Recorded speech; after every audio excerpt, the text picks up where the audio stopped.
Hey guys, it's Target here and welcome to my 2015 mock NHL entry draft. I did the same thing last year and received a lot of support, so here we go again. The 2015 NHL draft is chock full of high-end talent. Much of the year has been focused around two superstar young kids, Connor McDavid and Jack Eichel. McDavid has been described as a generational talent, a player that only comes around every 10 years or so. He has the ability to take control of a game and shift into overdrive. His foot speed has been described by current NHLers as something they have never seen before. Not only does he possess high-end speed, but his first step is unrivaled. At this point, McDavid's dominance of the junior scene has painted a pretty clear picture of where he will go in the draft, and that's first overall. The only thing left to do is hear his name called. Jack Eichel has been playing in McDavid's shadow all year, but make no mistake, Eichel is an elite talent. Probably as good, if not better, than some of the players taken first overall in previous years. Eichel is a smart player who plays with a physical edge, but can also put that puck in the back of the net. If Eichel is the consolation prize, it's tough to see it as such. The rest of the draft shapes up to be one of the deepest since the 2003 draft, and some have even compared it to the star-studded 79 draft. It will take time to see if this is the case, but there is no doubt this year's draft is poised to be huge. With 1 and 2 pretty much set, let's dive in and see what happens with the rest of the selections in this year's draft.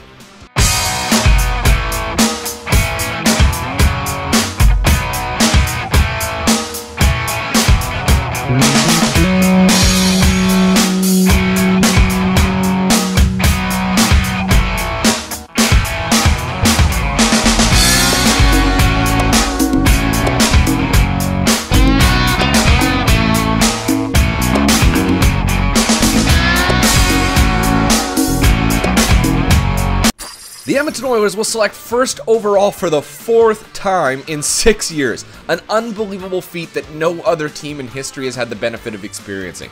Taylor Hall, Ryan Nugent-Hopkins, and Nail Yakupov have all had the privilege of going first overall to the lowly Oilers, but with the incredibly lucky win at the draft lottery earlier this year, the Oilers are about to be shot into superstardom. With the first overall pick in the 2015 NHL entry draft, the Edmonton Oilers are proud to select, from the Erie Otters, Connor McDavid. It really is no surprise that the Oilers select McDavid. They would have to be crazy not to. Gretzky said that McDavid is the best player he has seen since Mario Lemieux. There have been a lot of comparisons to Sidney Crosby, naturally with him being the last generational player to enter the league. Many have wondered if McDavid could be better than Sid the Kid, and I firmly believe he could be. When you look at who Crosby has played with through his career, it is clear that he has always played with players whom he has had to pull along. He has never had the chance to play with somebody of Hall or Eberle's caliber. Having McDavid playing alongside a sniper like Hall could rocket each of them into the stratosphere. Easy selection, and life couldn't get any better for the Oilers fans right now. The Sabres own the second overall pick, after having the unfortunate fate of the Oilers winning the draft lottery. But like I said before, if Jack Eichel is the consolation prize, then life isn't so bad at all. With McDavid snatched up, Buffalo makes the easy decision of taking Jack Eichel with the second selection. Jack Eichel is a serious game changer for the Sabres. Having drafted Reinhart in 2014, Buffalo adds to their group of young and talented centers. They still have a long way to go in terms of building a successful franchise, but Eichel is a huge step in the right direction. Hopefully Tim Murray can contain his disappointment that it wasn't McDavid. Arizona steps up to select third overall. They had an absolutely terrible season and made no attempt to hide that they weren't in it to win it. They were looking to snatch up either McDavid or Eichel and were quite content with things until those damned Oilers came along and ruined the party. This is the part of the draft where we will see a little bit of movement because there is so much talent available.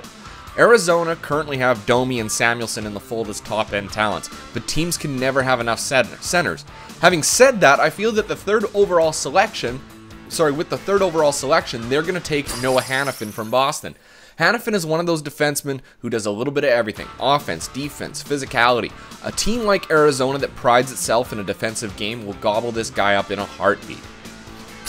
The Maple Leafs have had a tough go of things in the last 10 years, never really contending for a playoff spot and never really finishing low in the standings enough to grab a top-end pick. Leafs Nation has called for heads to roll and had prayed on bent knees for the good Lord to gift them with Connor McJesus. Much to the dismay of the fan base, this wasn't the case and they were bumped down to the 4th spot. From here, it is an absolute no-brainer for the Leafs. They need elite scoring on the forward line, and their main man is Dylan Strome. Dylan Strome led the OHL in points this last season and did everything right. He has fantastic vision and puck support. He also adds a good size frame at 6'3" and 185 pounds. He could mature into a real physical presence on the ice at the pro level.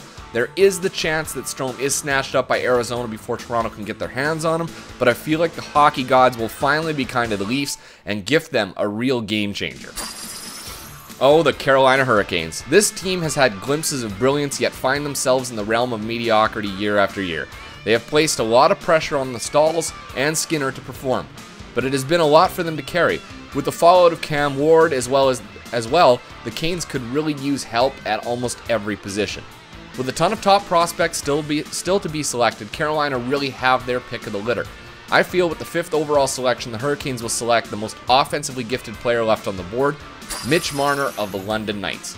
Mitch Marner had a hell of a year, notching 44 goals and 82 assists for 126 points.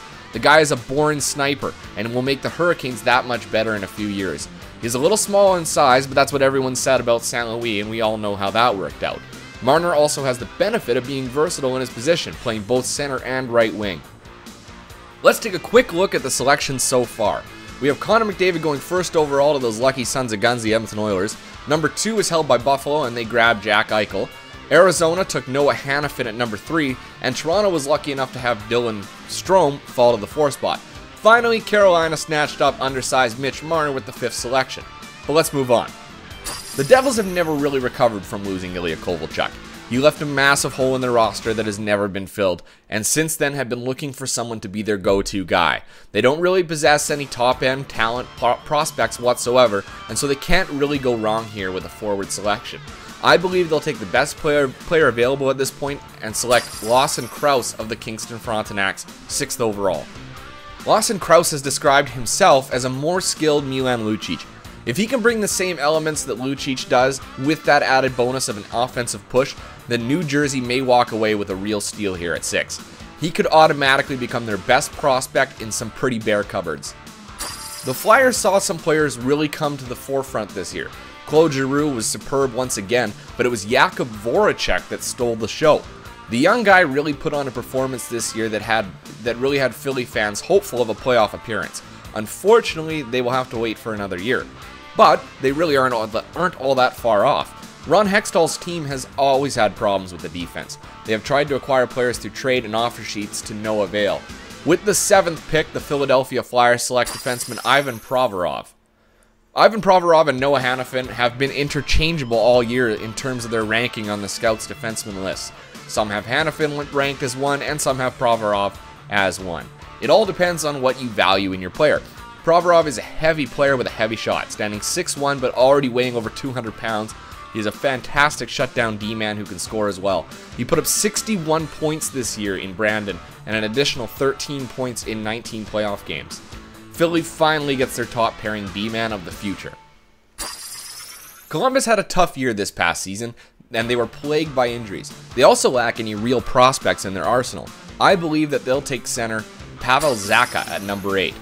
Pavel Zacha is considered one of the best centers in the draft. Unfortunately, he was held to just 37 games this year with Sarnia. Had he played more, there is a chance that he would rank higher and possibly challenge some of the others ranked above him. San Jose is in limbo at the moment. They lost their coach and appear to be on rocky terms with Joe Thornton and Patrick Marleau. Both players are aging and will have to be replaced at some point. With the 9th selection, the Sharks will snag Matthew Barzal from Seattle. Barzal's numbers increased from his rookie WHL season, but unfortunately he was held to just 44 games. Another year in the WHL will serve him well, and I think that San Jose will walk away with a future number 2 center in Barzal, possibly a 1B. The Colorado Avalanche are an interesting team. They have a lot of talent throughout their lineup that is just waiting to explode into a serious playoff run. Good teams with talent can always use more talent, and I think that they will look to beef up their defensive core. At number 10, the Avalanche will select Zach Werenski. Werenski becomes the second American D-man taken in the draft, and he plays a solid two-way game. Weighing in at an impressive 215 pounds, this kid is big and plays big. He will look really good with his left-hand shot playing alongside righty Eric Johnson. Let's recap picks 6 to 10. New Jersey takes Kingston's Lawson Crouse at number 6. Philly picks 7th and takes Ivan Provorov from the Brandon Wheat Kings. Columbus gets a top-end center in Pavel Zacha at 8. The San Jose Sharks steal offensive juggernaut Matthew Barzal with the 9th selection. And Colorado rounds out the top 10 by taking Big Ten D-man Zach Werenski. With the 11th selection, we have the Florida Panthers. Florida made some big strides this year and has a lot of young talent in the system and on the roster. The one thing they are missing is a solid right winger. I think that they'll take Finnish forward Mikko Rantanen of TPS Turku. Mikko is a big player and is responsible defensively. If he can become a top talent for the Panthers, he will look really good playing amongst the already impressive group of forwards Florida possesses. Dallas had a pretty good year, with Jamie Benn scoring a whole bunch and leading the league doing so. Dallas has a lot of average defensemen and a couple prospects showing promise on the back end. It would be nice if Provorov fell to 12 or even Zach Werenski, but I don't think that they'll get that lucky. I believe that they'll end up taking the best forward, which will be Timo Meier from Halifax Mooseheads. Timo Meier had a great year, putting up 90 points in 61 games. He followed that up with 21 points in 14 games in the Q playoffs. This kid stands to be an impressive talent. He and Ehlers dominated their team's scoring race, and Dallas could always use another top forward. It's very possible that Meier becomes the best asset not on the NHL roster that Dallas possesses. The Los Angeles Kings may have missed the playoffs, but they are certainly a contending team for next season. Most of the prospects have graduated, and it's time to go out and grab another talent for the reserves. With the 13th selection, the Los Angeles Kings pick Kyle Connor of the USHL. Kyle Connor is a versatile player who plays both left wing and center. He can also score and score well. He has shown consistent numbers in the USHL for the Phantoms and has potential to elevate his game to the next level. I believe that the Kings system would be a fantastic opportunity for Connor to grow without the pressure of jumping to the NHL level too soon. The Boston Bruins appear to be a club in transition. There are rumors of all kinds of players on their way out to make room for the cap hell they're in. Boston could use a top D-man, but I believe they will opt for Travis Konecny from the 67s. Konecny saw no increase in his scoring production from last season, but I suspect that won't be the case next season. He is a little small, but size isn't everything. The way this kid sees the ice is incredible, and his hockey senses might be third to only Connor McDavid and Jack Eichel in this year's draft. If this had been the 2012 draft, he would have gone in the top 5. The Calgary Flames impressed everyone last year. No one thought they would push for the playoffs, let alone make it. They certainly are on track to make this rebuild a short one. Calgary have some impressive forwards, but with the 15th pick, I think they'll grab a defenseman and take Jakub Zboril from the Sea Dogs.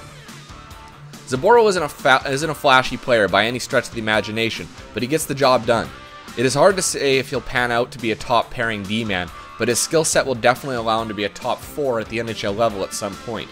Hopefully Calgary won't rush his development, and he'll take his time and learn each level of competition at an appropriate pace. Let's take another look at picks 11 to 15. At 11, we saw Florida pick Mikko Rantanen. The Stars took Timo Meier at 12. Los Angeles adds Kyle Connor with the 13th pick. Boston added Travis Konecny at 14, and the Flames, with 15, took D-man Jakub Zboril. We are now going to wrap up the first round by going through picks 16 to 30 a little bit quicker. With the 16th pick, the Edmonton Oilers take left winger Paul Bittner of the Winterhawks. With the 17th pick, the Winnipeg Jets take centerman Colin White from the U.S. developmental team. At 18, the Sens select Nick Merkley, a centerman from Kelowna Rockets. The Red Wings, who have the 19th pick, will take Swedish forward Joel Eriksson Ek from Färjestad. With 20, the Wild will select right winger Evgeny Chevenikov from Cape Breton. When the 21st pick, the Sabres take Swedish D-man Oliver Kylington from Färjestad. With the 22nd pick, the Washington Capitals grab right winger Denis Gurianov from the KHL. At 23, Vancouver selects defenseman Brandon Carlo from the Tri-City Americans. The Toronto Maple Leafs will take goaltender Ilya Samsonov with the 24th selection. The Jets, who have the 25th pick, select D-man Thomas Chabot from the St. John Sea Dogs. With the 26th pick, the Montreal Canadiens take French defenseman Jeremy Waugh from Sherbrooke Phoenix. With the 27th pick, the Anaheim Ducks select right winger Brock Bosner from Waterloo of the USHL. Tampa Bay will select centerman Jensen Harkins from the Cougars of the WHL with that 28th pick. The 29th pick belongs to Philly, and they will nab left winger Jake DeBrusk, son of Louis DeBrusk from Swift Current. The 30th and final pick of the first round will go to Arizona, and they will select right winger Daniel Sprong from the Charlottetown Islanders. Well, guys, that's it for my selections for the 2015 NHL entry draft.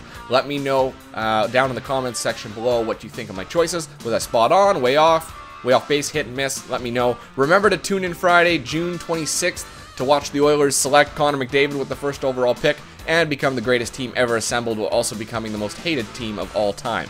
I look forward to all the jelly little kids who only started watching hockey last year getting all butthurt about it. Good times.